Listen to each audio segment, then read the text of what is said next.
Mr. Dowd, I turn to you first.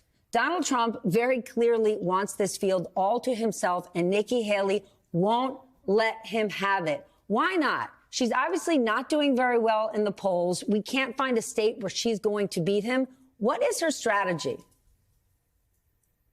Well, I honestly believe she's a smart woman, that she understands she can't win this race. I mean, you just look at it, matter of fact, every single state that she's running and about to be in South Carolina, she's losing among Republican voters by 40 to 50 points in this race. She lost Republicans by 50 points in New Hampshire. And so I think she understands that. My guess is, and I haven't had any conversation with her, but my guess is she has something to say, and she wants to say it in a clear way. And she thinks that by staying in, she has a platform to say that. But I believe that in her heart, she knows she can't win this race. So she's in it to deliver a message about Donald Trump and what it means to the country and the Republican Party. And by those standards, it's probably a good thing. Vaughn, her staying in the race, how does that impact Trump's strategy?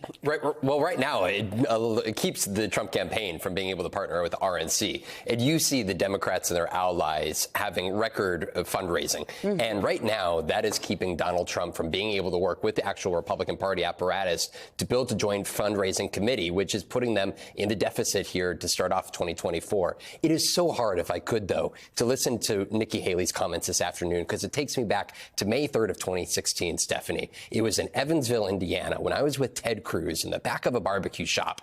And it was the morning that he dropped out of the presidential race. And that is where he called Donald Trump a serial philanderer. He called him a pathological liar. He said he was amoral. In that morning, I looked at a couple of the other reporters that were in that barbecue shop with me. We're like, where the hell was that the last year? It came down in literally the 11th hour. A couple hours later, he dropped out of the race. And so to hear this from Nikki Haley, she has now been campaigning for president of the United States for more than a year. And to hear those words, for Donald Trump, his spokesman said, she's going to go right around and kiss his butt, ultimately. That was their prediction. And so far, the last 8 years, Republicans time and again have proved that that's usually typically what they do.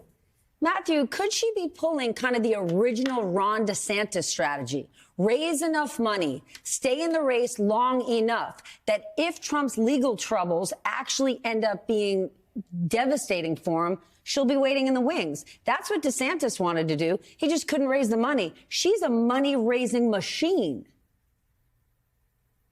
Well, she is doing I guess we'll call it the original DeSantis strategy, or whatever that strategy happened to be, which was raise a ton of money, spend a ton of money, and go nowhere and drop out before you even get to the first few big states in this matter. That seemed to be what the Ron DeSantis strategy was as it unfolded. She has spent a large amount of money. She has to believe she can't win. She is, as Vaughn was saying, she is raising her criticism of Donald Trump.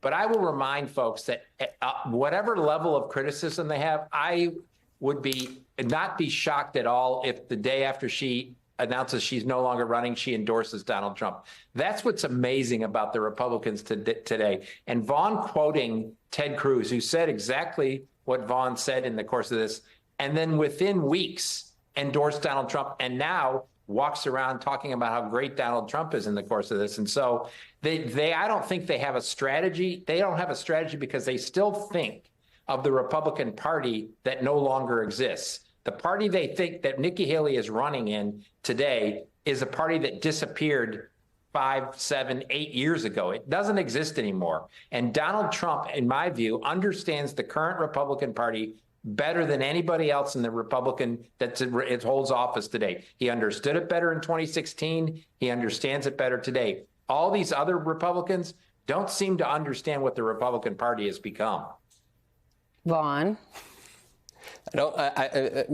Matthew's not wrong. And this is the part that we also need to understand. Compared to 8 years ago, Stephanie, you and I were talking here. This is a different Trump campaign. This is a different operation. 8 years ago, that Trump campaign was a ragtag group of people that he was pulling in willy-nilly. It was a mess. Compare that campaign squad to his current team, who thinks he's going to have this nomination wrapped up in weeks. Right. Folks were bowing down down to what was essentially just Donald Trump as an individual at that point. This is now a movement that they essentially have to bow down to. And the people bowing down were a bunch of randos back then. Exactly. And this time around, there's two co-campaign managers. Their names are Susie Wiles and Chris LaCivita. They are longtime Republican operatives. They are respected across the Republican Party. And what they are doing this go around is we have become accustomed to the last 9 years of infighting within the Trump campaign in the White House. They are not tolerating that. But how are they doing that? They are not alienating anybody from Donald Trump. They are not trying to keep Steve Bannon or Michael Flynn away from Donald Trump. Everybody can call up Donald Trump if they like. Everybody can go to Mar-a-Lago if they like. Everybody has access to them. But they have also made it very clear, saying, look, we have given Donald Trump a formidable political operation that by as soon as March 19th, we could hit the number of delegates to become the presumptive nominee. So Nikki Haley says that she wants to take this as long as people are voting, but they may hit the delegate threshold as soon as literally March 19th. And that is by and large due to the fact that they have built up an operation that not only in Iowa, New Hampshire, and now in South Carolina knew exactly what their voter databases looked like, had reached out to these folks and were able to tell us, we know we're going to win because we already have 60% of the support in these states because we know the individuals and they've told us repeatedly that they're going to come and vote for us. Okay, that's where Donald Trump thinks he's going to win. Tristan, new topic. Let's talk about where Donald Trump has definitively lost. And that is Donald Trump's huge civil fraud judgment. Tish James, the New York AG, made it clear, we showed a soundbite earlier, if he does not pay, she will act. What does that mean? What does that look like? What levers can she pull? The same levers that you can pull anytime you have a civil judgment. You can go and enforce it through the courts and actually go get liens on assets. You can go get garnishing of wages or Would that income. actually work on Donald Trump, though? Are there loopholes he can get through? Because he's quite good at that. He is quite good at that, but there's a funny thing about real estate. It doesn't tend to move a whole lot. Like, he can try to move the corporate entities around, but he can't just, we can't David Blaine Trump Tower into the air. No, and but he can quickly away. put it under a different LLC, put it under Ivanka. He's already forbidden from doing that. So that's the key, is that they already thought a couple steps ahead here. They already have a bunch of mechanisms in place to say you can't go recreate LLCs or corporations in other states. There's a monitor in place that's going to remain in place as long as this judgment doesn't get appealed and overturned. This is the monitor that he and Tish James agreed upon, Barbara and now he doesn't yes, like her. That's correct. Yes, because she was enforcing rules, and he doesn't like those. So all of a sudden she's bad. Let's talk about the hush money case, because this case people love to dump on. They think it's a stretch. They think it's political. But Barb McQuade had a piece in the New York Times where she said this case is about making covert payments to avoid losing an election and then further concealing it. That's right. It's not a hush money case. It's an election interference case. Do people realize that? I don't think that they do. We need to start calling it the election interference case, except that gets it confused with the two other election interference cases.